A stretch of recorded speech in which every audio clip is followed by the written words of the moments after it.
Mario Party 9 is one of those Mario Party titles that everyone seems to hate or love. Personally, I think it's one of the best titles in the series. It is definitely better than Mario Party 4. Do not call me out, it is the truth. And I decided to rank the top 5 best and worst minigames because let's be real here, this game has some really fucking banging good minigames, but it also has some really fucking miserable ones. So anyways, let's get into it.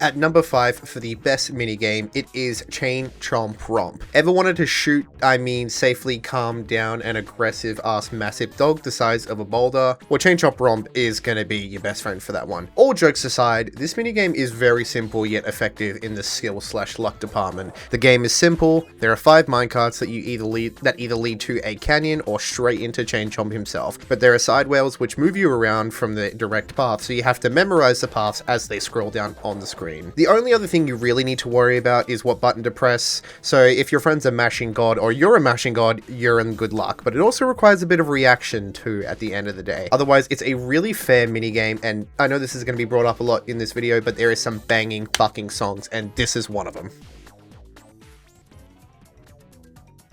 At number 5 in the worst category is Thwomper Room. This is one of those stinker minigames that make you question why the hell was this added. Every time I've seen this one pull up in the roulette wheel, I've never wanted to play it, nor have I ever been excited. The minigame is simple, 4 players on a flat platform with thwomps above you trying to kill you. But there's also a couple other side effects to that one. That being, other players are around you and they're not ghosts, you can't walk through them, you have to jump on top of them or push them straight into the thwomps. Now this will happen very fucking often if you're playing with AI above the difficulty of hard. They will jump on you and they will mess you up. So many times I've been playing with master difficulty and they just destroy you. And some characters like Waluigi have a much taller hitbox than every single other character in the game.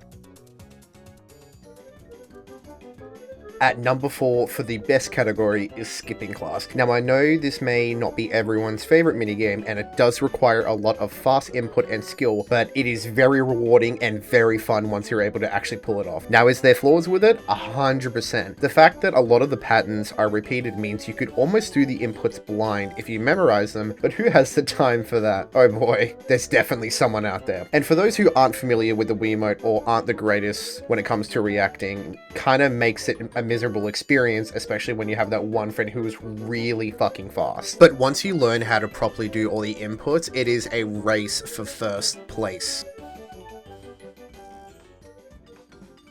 At number 4 for the worst is Upward Mobility. Now this minigame does suffer from the Waluigi plague of bullshit hitboxes. All you need to do is jump up on the platforms to get to the top. When 2 players are perfect and have 0 input delay or anything like that, the game says, tallest one wins, which is really quite annoying when you play smaller characters like Shy Girl or Koopa Trooper. I play Kamek and I still have this problem, even though they're generally around the same height. Of course, Waluigi is taller. And the computers never seem the greatest at it unless you play on anything above Master, which is only Master, so you're basically just fucked. And sometimes your character doesn't jump high enough even though the input has gone through correctly, so it makes it really unbearable at times, and unless you're playing by yourself against CPU, it's honestly just whoever's lucky. At number 3 in the best category is Womp Stomp. Surprisingly, another really good and solid boss minigame, which it involves 4 players on a rotating conveyor where the person in the far back is standing behind the Womp waiting to fall. The 4 players will either choose 1 or 0, left and right respectively, and this causes a lot of mind reads and soul reads, if you sort of get what I understand with that one. Now, there is a bit of a downside with this one, is the person on the right is guaranteed to get more points unless you are a mashing god, because the animation that they take makes them walk slower and you have to do a full ring. At number 3 in the worst category is Toad and Go Seek. Now, I swear this minigame was good when I was a kid, but now it is miserable to play. It starts off simple. All you need to do is watch which house the toad goes into and be the quickest to find it. But it's not really fair in the slightest. If a toad picks a house that is closest to a player, that player has a massive advantage because the walking distance and perfect input are a thing, making it really unfucking fair for the other people. It's a mash off to get 3rd, 2nd, and 4th respectively.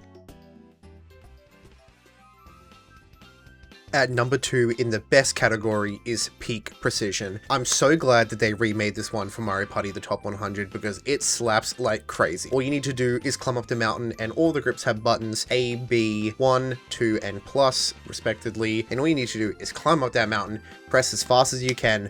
Oh my god, it is a good minigame when you pull it off. It is like, as soon as you get into the rhythm, it is tunnel vision and you're just going up that mountain as fast as you can. Godspeed is this minigame good. When you verse a CPU above the hard difficulty, it actually becomes a slight challenge, which is a nice pace from destroying the computers in every minigame you play.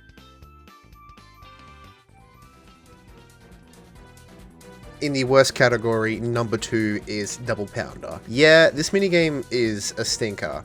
All you do is ground pound the same colored tiles with your partner, and that is it. You have 30 seconds, but realistically you could smash it out in 15. Even with an easy or normal difficulty CPU, the game is still way too easy. I've tested it on all difficulties and all of them have the same outcome. I don't think I've actually ever seen anyone lose this minigame. It's that simple. It's got the same problems as Dizzy Rotisserie does in Mario Party 6. Impossible to lose. And the number 1 best minigame, in my opinion, of Mario Party 9 is Manner of Escape. This minigame is perfect in my opinion. It has massive amounts of luck, input, funniness, and the music fucking slaps. Every time this minigame appears in the roulette wheel, it is the one that you want to play. It is so good every fucking time. The minigame is very simple. There is 6 doors on levels of 1, 2, 3, and 4, and all you have to do is get down to the bottom. You don't know which door is going to make you go back up or back down. It is complete random, and that's what makes it, in my opinion, the best Mario Party 9 minigame of all time.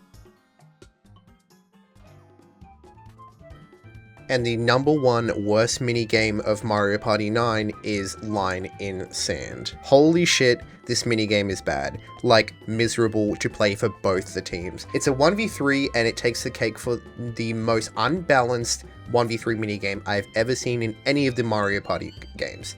The single player's task is to draw a circle in the sand while the other team is in the sand trying to avoid getting stuck in a loop. It sounds easy until motion controls start to fuck up and everyone is moving around completely dodging everything where you draw the line in the sand. Yeah, no thanks. Every time I see this one picked and I'm the one, if I'm playing against humans, I just put my Wiimote down and go to the bathroom or do something else because holy shit, it is bad. The only positive to this minigame is that if you're playing with computers that are below the hard difficulty, you have a very good chance of winning, but it's still miserable and not fun enough to play to make it the worst minigame in Mario Party 9.